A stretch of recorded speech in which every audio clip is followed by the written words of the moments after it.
Exactly who this offender is and what level of commitment or what his affiliation is, but it seems he's following along the lines of this support to this Islamic caliphate. We don't know his level of connection to other people, but if you think of, if you've already spoken about the raids that are going on around various parts of Sydney and other states.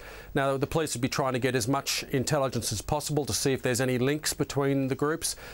We don't know whether this is a lone wolf, whether he has other people there supporting. We don't know the number of perpetrators yet, but the police will be trying to gather as much information as possible to provide not only operational intelligence but tactical intelligence. So if they need to end this quickly, if they begin to see that the hostages are under threat, they might try and end it quickly. But obviously they want to try and end it very peacefully. We saw a little earlier footage of one of the suspects, if indeed there are more than one, he was wearing a black bandana around his head, a middle-aged man. So often when we talk about the recruitment by terrorist forces overseas, as Islamic State, we're talking about young, vulnerable Australian men being conscripted and drawn into their web. This time we're looking at a middle-aged man, certainly appears to be one of the hostage takers. What do you make of that? Look, again, it doesn't surprise me. We've seen supporters, foreign fighters, age anywhere between 15 to 50. So it's such a broad range, and we've got to be careful not to try and profile a supporter of Islamic State or the jihadist groups. There are so many variations. There are so many reasons why people want to join terrorism. Yeah, let's be careful not to profile it. So it does not surprise me if this person in his, say, middle 40s. All right. You think that this is likely to drag on? Look, if it's their intent, if it's the Islamic State, I think I really fear for the hostages, and certainly the perpetrator. I don't think it's going to end up peacefully. All right, Dr. Clark Jones from Australian National University, thanks so much for your time. Thanks for having me. Now we're going to go to Anne Sanders, who is near Martin Place, really in the heart of Sydney, at the heart of this unfolding event. Anne, paint me a picture of what's gone on there. Look, it's been a pretty extraordinary morning, as you've been reporting and as you've seen. About 9:44 this morning, we were in the newsroom. I can just hear someone shouting at the moment. Sorry, Nick, I can't quite hear where that's coming from, but someone's been shouting out from one of the buildings. We could hear some of that. Did that sound like a member of the public? Was that police shouting at someone? Did you get any sense of that? Very difficult to tell from where I'm standing here at the moment, but as soon as I do have some more information, I'll let you know. Everyone's gone very quiet. That shout was very loud where we are. We've been standing at the top of the Channel 7 building in Phillip Street. First of all, we were right outside our doors, and police moved us back to the corner of Hunter Street. I mean, that's the street that's normally full of shoppers at this time of the year. As you can imagine, it's Christmas time, it's bustling and it's happy, and there are kids and mums and dads and people out and about, as well as the usual people in the city. So to see Sydney in lockdown like this is a pretty extraordinary day for us today. I mean, you know, the place has come to a standstill. Everybody's either in their building or been evacuated from their buildings. No buses are coming into the CBD. The trains aren't stopping at Martin Place. Qantas, I understand, are not flying over the top of the CBD. So as you can imagine, it is an extraordinarily tense situation. In the newsroom this morning at about 9:44, Nick, everything's silent, by the way. As soon as I hear anything else, I'll let you know. We heard police sirens. Well, that's not unusual for us because we're right on Elizabeth Street and we hear police sirens all day. We didn't pay much attention. Someone shouted out, there's something happening in the Lint Cafe. Our newsroom has glass right around it, and you can see right out into Martin Place and over to Lint.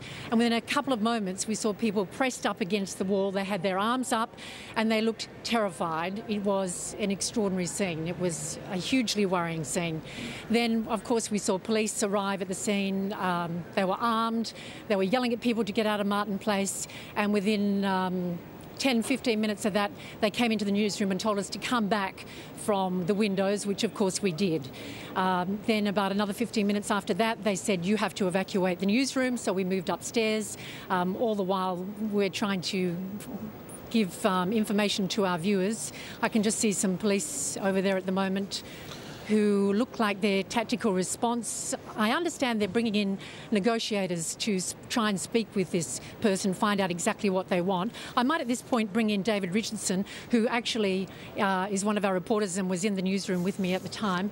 Richo, who do we understand has made their way up to Lint? Well, just to put you in some perspective, and what happened this morning, about 9:30, it was a typical sort of Monday morning, as you quite aptly described. There were people just going about their business. It was a regular Monday morning. Martin Place is a major thoroughfare. People were heading out to get coffees from the various coffee stands, the Lint Cafe and others around us.